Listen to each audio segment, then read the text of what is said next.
आज 8 अक्टूबर इंडिया में air force day मनाया जा रहा है। गुज़िश्ता कुछ अरसे में जो हालात देखने में आए हैं उसमें ऐसा नहीं लगता कि इंडियन एयरफोर्स की क्रेडिबिलिटी जो है वो कुछ कम हो गई है? 8 अक्टूबर को इंडियन आईएएफ का डे मनाया जाता है और जहाँ तक साउथ एशिया के अंदर एयर सुपीरियरिटी की बात है तो इसका मुजाहरा हमने रीसेंट इंडिया पाक स्टैंड ऑफ 2025 के अंदर देखा था।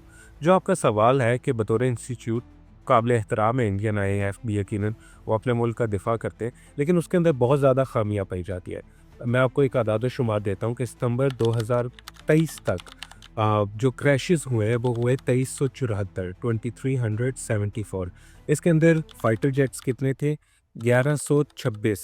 और इसके अंदर कितने पायलट्स मारे गए? 1305 पायलट्स मारे गए। इसके अलावा हम देखते हैं HAL, अगर डिफेंस प्रोडक्शन का जो उनका मरकज़ है उसकी बात करें तो वो अभी तक तेजस प्रोग्राम के तहत एक भी त्यारा प्रोवाइड नहीं कर सका।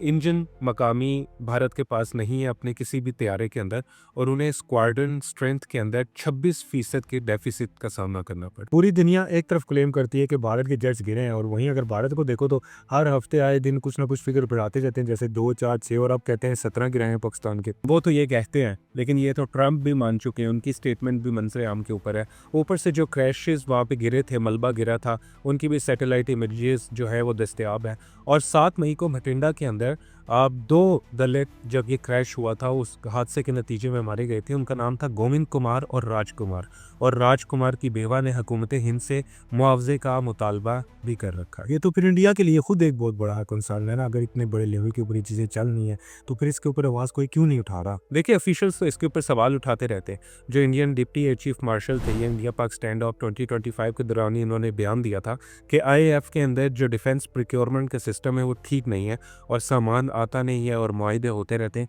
इसकी सज़ा उन्हें ये मिली कि उन्हें फौरी तौर पे हटा दिया गया था, रिप्लेस कर दिया गया था। इसके साथ देखें हम इंटीग्रेटेड बैटल ग्रुप जो IBGs था मंसूबा, वो पिछले 4 साल से रुका हुआ है, बल्कि अब 2025 के अंदर तो उसकी डेडलाइन वैसे ही ख़त्म होने के करीब है।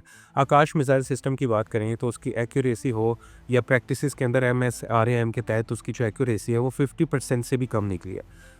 दूसरी तरफ जनूबी एशिया के अंदर ही अगर हम बात करें तो पाकिस्तान एयरफोर्स ने इसी स्टैंड ऑफ के दौरान उधमपुर एयर बेस के ऊपर S-400 उन्होंने तबाह किया।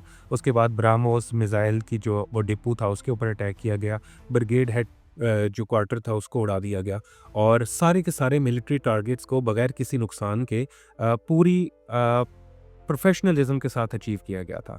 और ये आपको अदारों की सुपीरियॉरिटी, और चाहे उनका हुजम ज़्यादा हो या कम हो, लेकिन उनकी इफ़ेक्टिवनेस और उनकी काबिलियत के बारे में बहुत कुछ बताता है। उनके पास तैयारे तो बहुत अच्छे हैं, राफेल एक बहुत अच्छा